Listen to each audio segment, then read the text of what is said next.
kulan wanaagsan daawadayaal.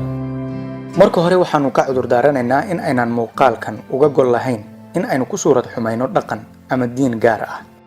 Kaliyana ujeedku yahay in aanu ku soo bandhigno xaqiiqooyin la maldahay iyo ku tiro-ku-teenno sanado badan la faafinayay, kuwaas oo dadka badankiisa ay rumaysteen oo ay aamineen.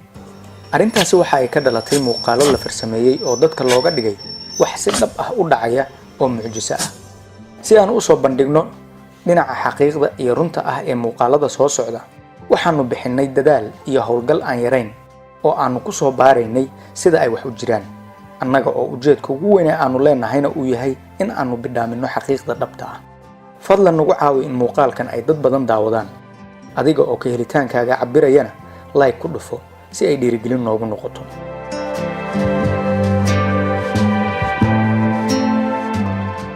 Ku-tiro-ku-teenta waxaa lagu tiriyaa in ay tahay mid ka mid ah xaaladaha ama dhacdooyinka ugu halista badan ee bulshooyinka ku dhex faafa. Maalin kasta oo ay qorraxdu soo baxdo, waxaa la soo baxa ku-tiro-ku-teenno badan oo hor leh. Xal kalena ma laha ku-tiro-ku-teennadaasi aan ka ahayn in xaqiiqdooda la soo bandhigo, iyada oo mararka qaar xitaa aysan intaas oo keliya ku filnaan. Waxaa loo sii baahdaa in la daba dhigo caddaymo iyo xujooyin lagu qanci karo.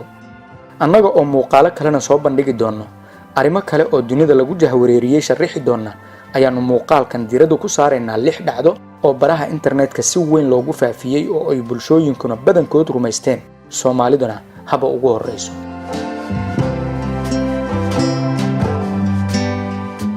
Muuqaalka koowaad: ay u hadli kara sida bani aadamka.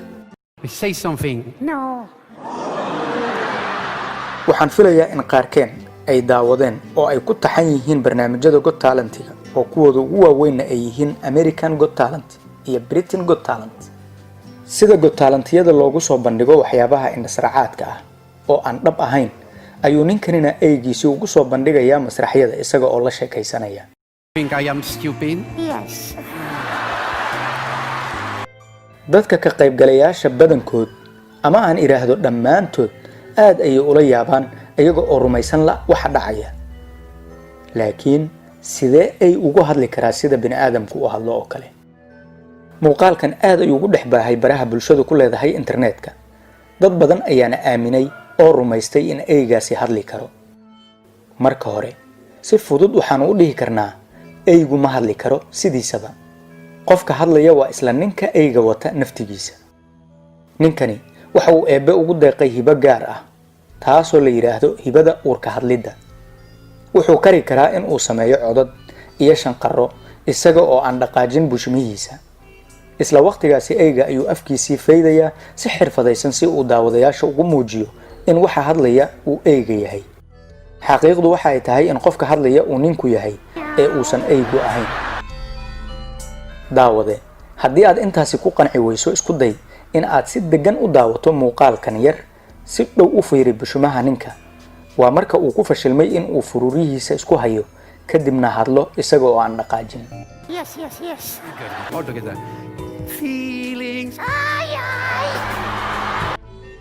Dhinaca kale, bal si degan u eg madaxa eeyga. Sidee codkiisa loo maqli karaa wax mikrofon ahba kuma xirna, oo codbaahiyuhu waxa uu u xiran yahay isla ninka. Laakiin si aan xaqiraad ku jirin ayaanu u dhihi karnaa in ninka iyo eeygiisuba ay leeyihiin hibo gaar ah, ayada oo uu ninkani karay in uu si sugan u tababaro eeyga, taasoo keentay in eeygu uu afka furo oo uu kala dhaqaajiyo marka uu ninku hadlayo, ama uu ku sameeyo taabasho uu eeygu dareemi karo. You don't want to speak anymore? No. Okay. And now? Oh yes, I. Muuqaalka labaad: Trump oo bidar laga soo saaray. Muuqaalkani muhiimad weyn ma laha, laakiin wax dhibaato ah ma lahan in aanu si kooban oo dhaqso ah uga hadalno. Wariye wareysanaya Donald Trump ayaa weydiinaya, waxaan ugu maqaalo ah in aad bidar leedahay, sidaas daraadeedna timahaaga oo badan ayaad ku qarisaa bidartaada, ma run baa? Waxaan ku xaqiijinayaa in wariyaha iyo madaxweynuhu ay horay ugu heshiiyeen in madaxa Trump faraha la geliyo, timihiisa la kala firdhiyo. Ujeedku ugu weynina waxa uu yahay in dadka la tuso heerka uu gaarsiisan yahay dulqaadka iyo bashaashnimada Donald Trump. Muuqaalkii ayaa baraha bulshada la dhex keenay isaga oo Photoshop lagu soo sameeyay, waxaana la baahiyay in Trump uu bidar leeyahay, balse uu dadka ka qarin jiray waqti badan ayada oo laga dhigayo in uu yahay qof wax badan oo xaqiiqo ah qariya maadaama naftiisa xitaa uu dadka uusan si xaqiiqo ah ugu soo bandhigin. haddaba waa kan muuqaalka dhabta ah.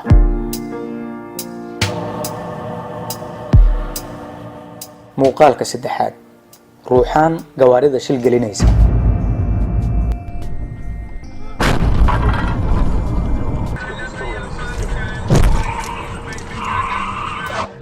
waaba tan ugu daran ee beled iyo baadiye la gaarsiiyey dad badanina rumaysteen oo mucjiso ay u qaateen. malaayiin akoonnada Facebook iyo YouTube ayaa si weyn loogu baahiyey muuqaalkaas oo ay qabteen kaamirooyinka ku xiran hareeraha iyo bartamaha wadooyinka magaalooyinka waaweyn ee dunida ku kala yaala. baabuur ayaa si xoog badan loogu dhacayaa ama iyaga ayaa wax ku dhacaya, kuwa ayaa iska rogmanaya. waxaa soo gaaraysa jug iyo waxyaalo xoog badan, shanqar culus oo ku dhicitaan ah ayaa la dareemayaa. haddana waxaas gawaarida ku dhacaya lama arki karo. dad badan ayaa u fasirtay ama loogu fasiray in waxani ay yihiin duulal ama ruuxaan magaalooyinka soo weerartay. dabcan waxaas waxba kama jiraan. maxaase dhab ah? dhabtu waxa ay tahay muuqaaladan gawaarida shilalka galaya dhacda ahaan waa kuwa xaqiiq ah, laakiin waxaa lagu sameeyey farsamo khiyaano huwan oo loo adeegsaday barnaamijyada muuqaalada lagu jarjaro ee casrigan la adeegsado.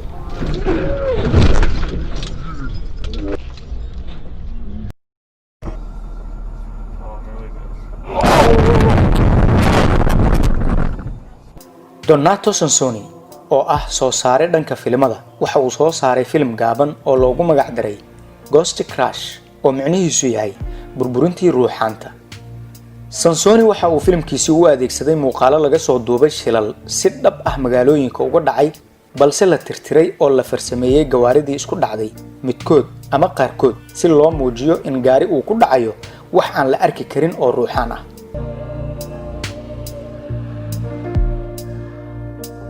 muuqaalka afraad, dhimashada musaarica Eddie Guerrero riigada dhexdeeda.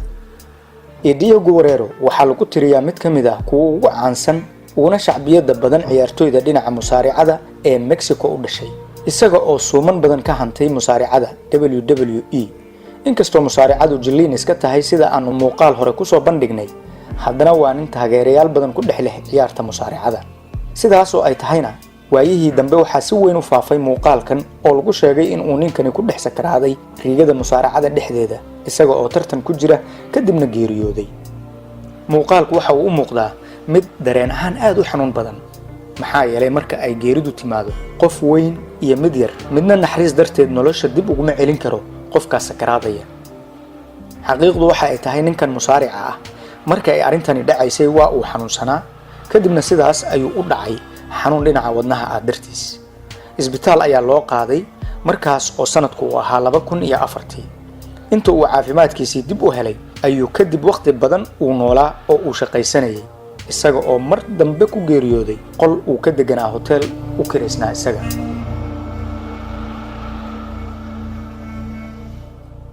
muuqaalka shanaad, muuqaal laga duubay diyaaradii Indonesia ayada oo burburaysa. muuqaalkan ayaa maalmo kadib aad u baahay iyada oo laga dhigayo in qof rakaabkii ka mid ahaa uu duubay muuqaalka isaga oo diyaaradda saaran markii ay sii dhacaysay.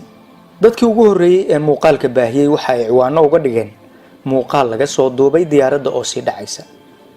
diyaaraddan oo ka kacday magaalada Jakarta iyada oo ku sii jeeday Bakalpanj ayaa ay cillad ku timid 12 daqiiqo kadib markii ay duushay, waxayna ku dhacday badda. qofna ma oga wax si dhab ah ugu saabsan shilka diyaaraddaas, mana jiro muuqaal laga helay sida ay dhacdadu u dhacday.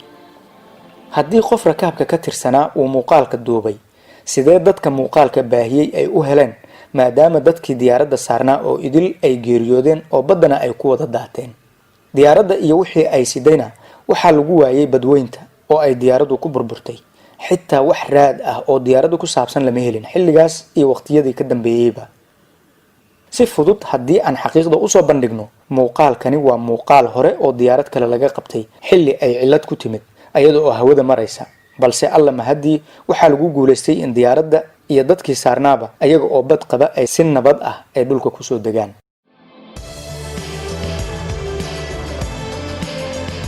muuqaalka lixaad, diyaarad hoon yeerinaysa.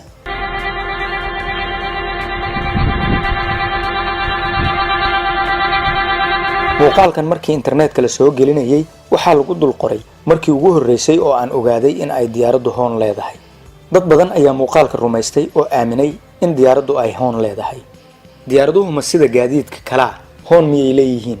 xaggee hoonkaasi ku yeeriyaan? haa, diyaaraduhu hoon way leeyihiin.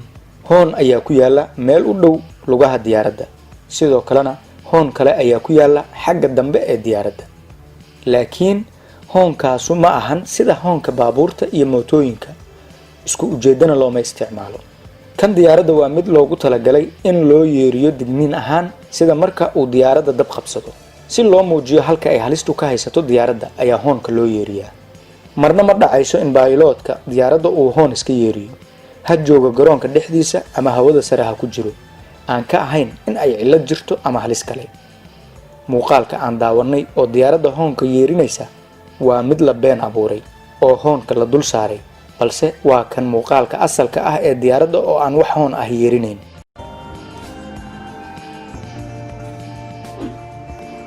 gabagabada, muxuu yahay muuqaalka ku soo jiitay ee aad ka heshay sheekadiisa? adiga oo mahadsan, aragtidaadana la wadaag.